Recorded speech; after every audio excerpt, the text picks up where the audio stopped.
Vishwamayam Namami Chinmayam Devam Sadgurum Brahma Vidvaram Vasudeva Sutam Devam Kamsa Chanora Mardhanam Devaki Paramanandam Krishnam Vande Jagadgurum Tvameva Mata Cha Pita Tvameva Tvameva Bandhuscha Sakha Tvameva Tvameva Vidya Dravidam Tvameva Tvameva Sarvam Namadeva Deva Tvameva Sarvam Gurudeva Deva.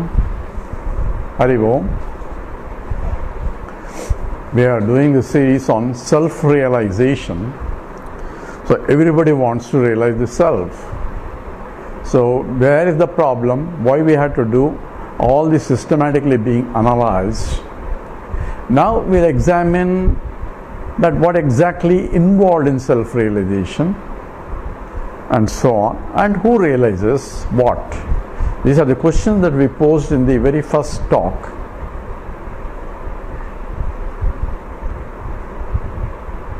Number one, we gave an example of pitch dark room. We should remember that because this will use that to make a point. So in the pitch dark room, we said, I cannot see anything.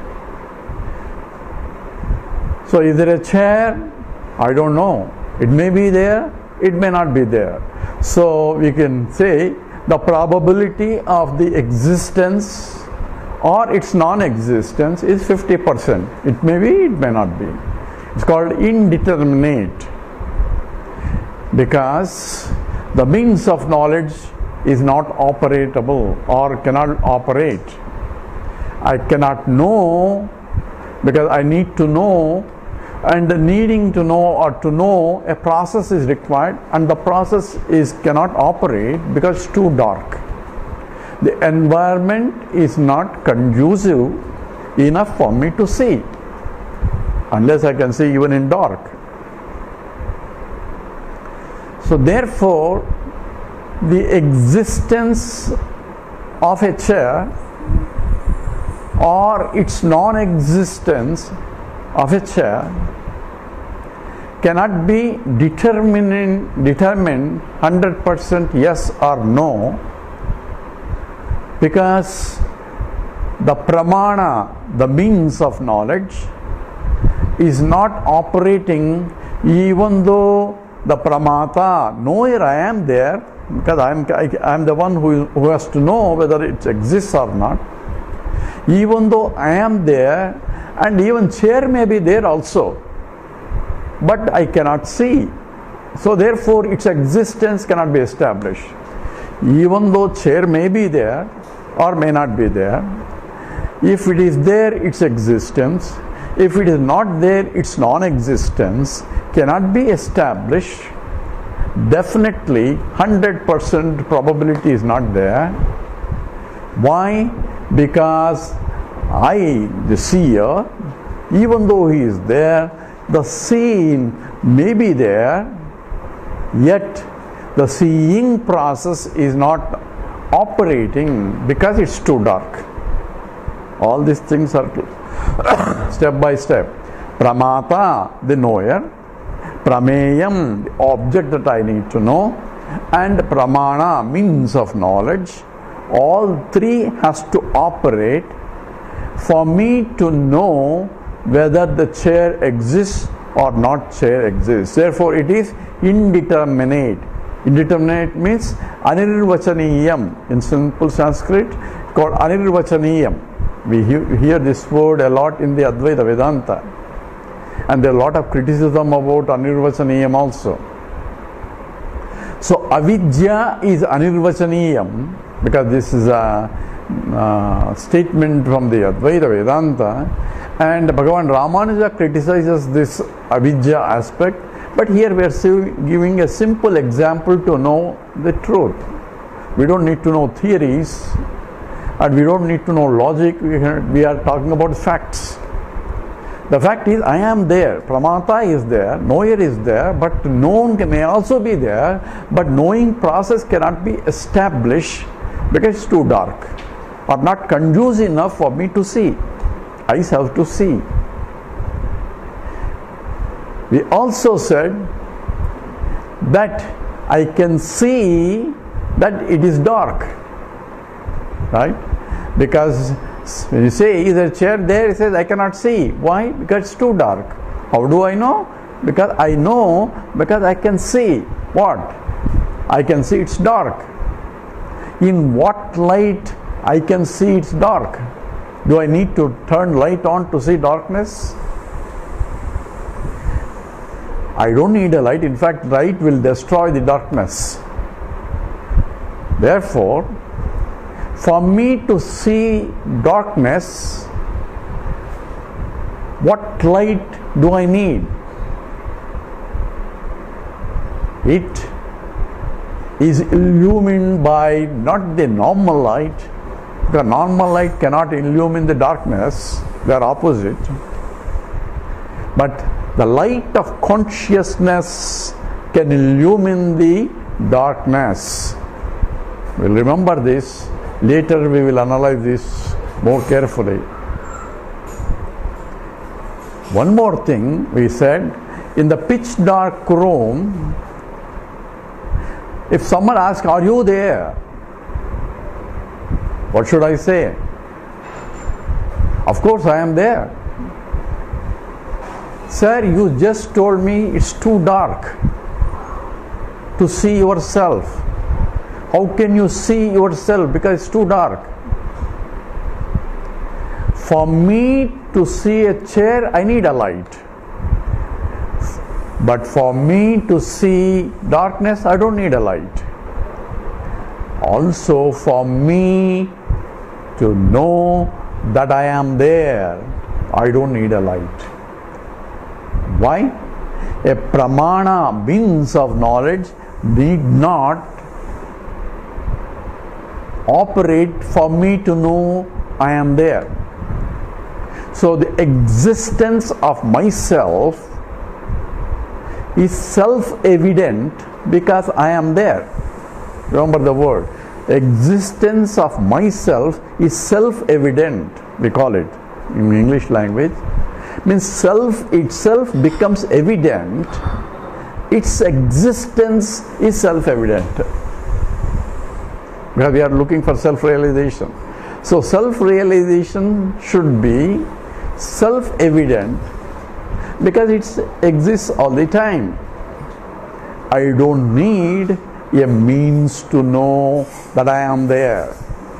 I don't need any means to know that I am there. Extending this argument, I don't need any means or a path for self-realization because I am there all the time. So there is never a time for me to know that I am not there. I cannot deny my own existence because I have to be there even to deny my existence. Clear? One more thing. I also know that I am a conscious entity, right? Because for me to declare that I am there, I have to be conscious entity. I may be there existing but unconscious, and therefore I cannot respond to you whether I am there or not, even though I am there. So for my existence to be established, I should be conscious enough to express it in the form that you can hear. Right? So not only I am existent and I am conscious, and I don't need to prove myself that I am a conscious entity. I may have to prove that I am a conscious entity for others. I have to prove that I am existing for others. So I may be in the pitch dark room and they may not know that I am there, and I can keep quiet without making noise, and they think they come and search for me, and if they don't have any light, if they can say I am there, they won't know. Because for them to know that I am there, the means, pramana, light has to be there, and light to operate too. All those like any other object. So I become an object for others only, like any other inert object where I need a light. So for me to see the presence or the absence of others,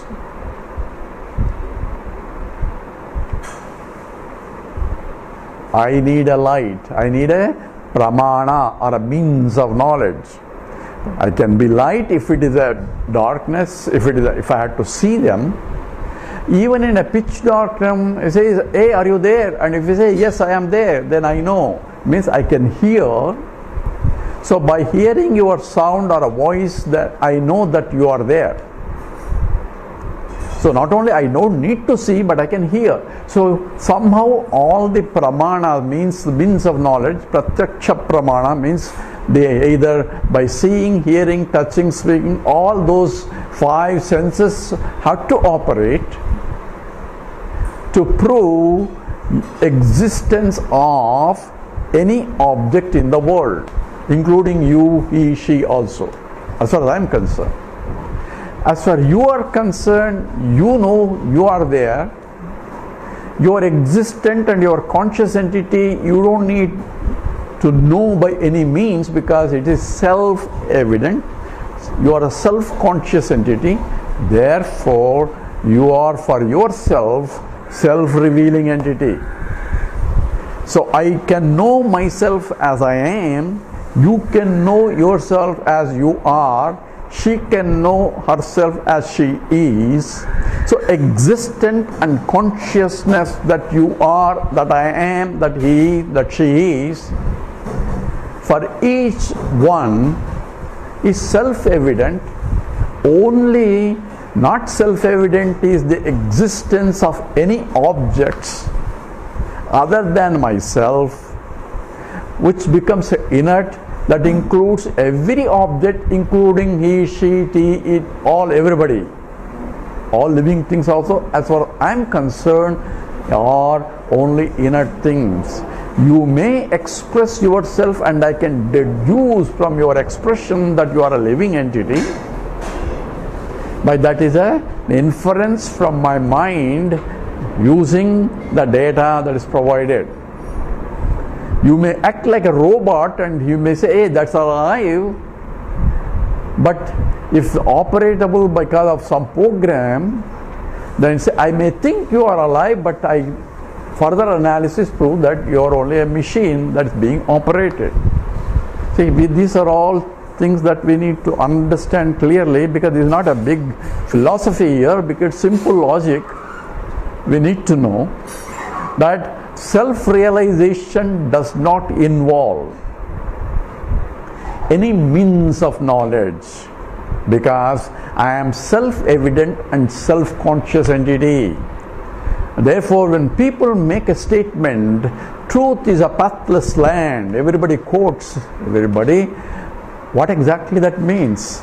A path is a means of knowledge by which I can know something, and truth cannot be known by any process, because no pramana has to operate, provided the truth we are talking about is nothing but the self alone. Remember, I am the one who does not need any means of knowledge to know that I am there. So I am refers to myself. I'm talking about myself, right? You can talk about yourself that you are there as a self-existent entity, but from my point, you as a body only, or the mind and intellect, which are inert things only. So all these things. So who is Jiva? Who is the world? All that is becoming important.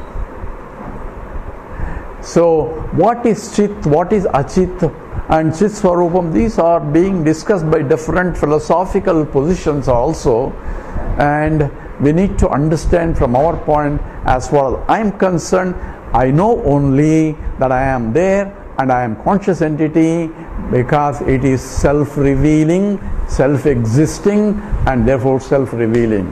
So what is self-revealing and what is self-existing is only I am. What about others? We'll come back into that. Is a chair self-existing or self-conscious? Obviously, chair is not a conscious entity. Otherwise, you will complain if you sit on it. But it's not a conscious, but it is existing entity. But it cannot declare that I am there. It cannot say that I am there. So its existence cannot be established by itself, whereas I can establish my existence by myself, because I am a conscious entity. So remember now, not only existent is self-existing, but also I am self-conscious. So self-conscious alone can establish the self-existence also. Repeat again. Not only I am existent, but I am self-conscious entity, and because I am self-conscious entity, I don't need any means or anyone else to prove that I am there, and therefore I can establish myself for me.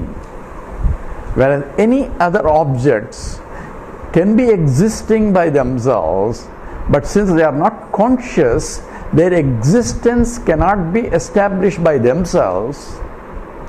Their existence has to be established by me.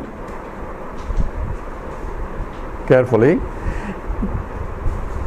Existence of any object in the world cannot be cannot be proved by itself unless there is a conscious entity to establish the existence of unconscious entity. Repeat again. Simple example is, I have to be there first, and who is what?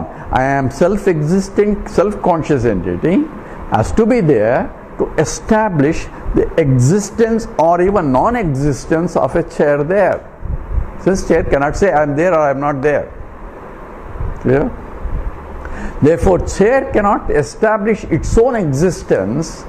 Its existence, establishment of its existence depends on the conscious entity that I am. Simple. So whether the world is there or world is not there, world being inert cannot establish itself, its own existence or its non-existence, unless I, a self-existent, self-conscious entity, has to prove or disprove its existence or its non-existence.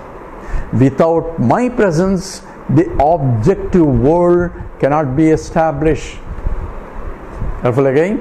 Without my presence, or without a self-conscious, self-existent entity, without the presence of that, the presence of anything other than myself, we consider all our objects, including you also from my point.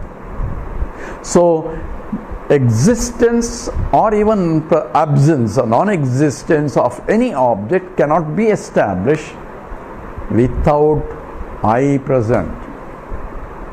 So the existence of the world depends upon my existence, or depends upon my proving its existence.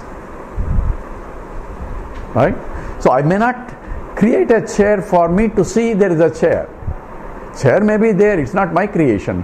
But chair may be there, or chair is there, or chair is not there. Its existence cannot be established unless I am there. What about others? Others can establish. Others can record it to show that it is there. Okay? How do the others establish? Let's say, hey, we see a chair, therefore chair is there. But from my point, even the existence of others and their saying as well has to be established. If I am not conscious of it, they may talk 100 things, I won't know. Number one. And number two, I had to see what they say and what I had to hear, and that means my sabda pramana, my hearing capacity should be there when they say yes, he was there, she is there, and all the witnesses they talk about, provided I am there to listen to them and capacity to understand them, interpret properly what they are saying, for me to establish what they are saying is indeed true. At least I will say, yes, according to them there is a chair. That's all I can say. According to them, they say there is a chair is there. According to this witness, this is what has happened. I don't know, I have not seen it. So my knowledge of the existence of a chair, if I don't see directly, and if I am gaining that knowledge by hearsay by somebody else who saw that there is a chair, depends upon how much I can trust his words. This is called Shabda Pramana now. Not direct perceptual knowledge, but hearsay. So if he goes and a reporter says something has happened in Kashmir or in someone, I had to believe that what he is reporting is indeed true, because I am not there to see. But these laukika, worldly things, even though I depend on his word to know that there is something happening there, I can prove or disprove by myself going there.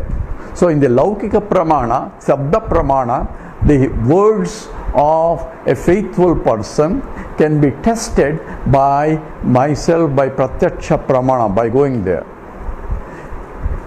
And if I can't go there, and if he is saying something, then I should have a faith in the words, say, hey, there is something there that's happening there. Right? These are simple. In the laukika pramana, in the worldly things, I may be able to go and re-establish the validity of the statement by my pratyaksha pramana, direct perceptual knowledge, to see what's happening there and say, yes, this report, what reporter said was indeed true. Or I say this reporter was lying because that's not what happened there. So I can disprove the validity or invalidity of the speaker or the reporter by myself examining. This is all background we need to know. Because pramana has to operate. Pramana is direct perceptual knowledge, is a direct knowledge, and all other knowledges are hearsay, sabda pramana and so on. That means hearing, and all other upamana, there are several other pramanas that depends upon a faith also. Now we are coming back to self-realization. So I am self-existing and self-conscious, that much we know. But we said what I don't know. So I know I am Sat and I know I am Chit, but I do not know that I am Ananda. Means happiness is also me, or happiness comes from me only. And what is happiness? What is happiness is depends upon. People say this is happiness, and they have a good hot cup of coffee in the morning, in Madras cup of coffee, that's happiness. But if you go north, that's not happiness. Happiness is good chai. So happiness is being defined differently by different people. Is that so, or is it really absolute happiness? And Scripture says there is an absolute happiness, and that is limitlessness, where there is no limitations of any kind. So we analyze that desha, kala, vastu, aparichinnam. Apari means not limited by, either space-wise, time-wise, object-wise. That is infinite, and that alone is happiness, because there is nothing else you need. So if I have infinite, that means if I have this, if I have that, then I am completely happy. That means if I become infinite, or if I have infiniteness. So I cannot have infinite. Infinite, it cannot be an object. and it cannot be separate from me, because if it's separate from me, it cannot be infinite.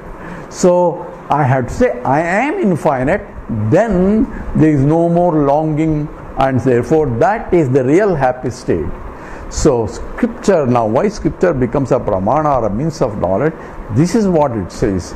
It says Satyam Jnanam Anantam Brahma and Satchid Anandam Brahma. So it says Sat, existent, Chit, consciousness, and Anantam, infiniteness.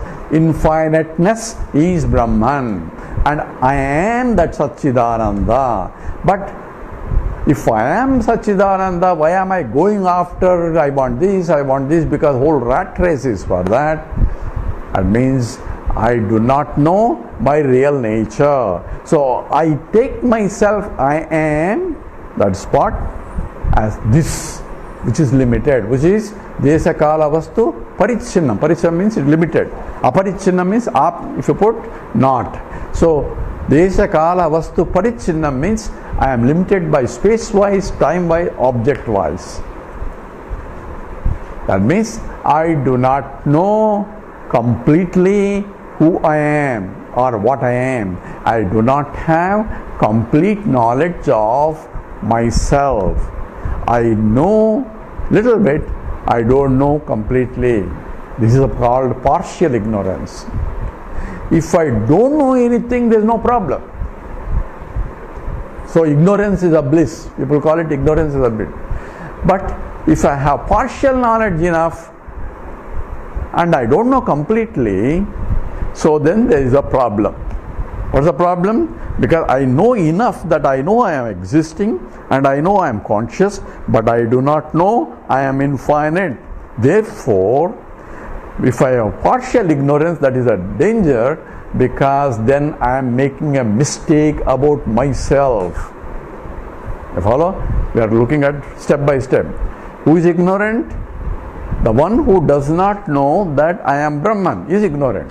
Let's not analyze now deeply how can Brahman be infinite, all those things, not worry. Because if I don't know that I am source of happiness, then I am going after happiness here, happiness there, happiness there.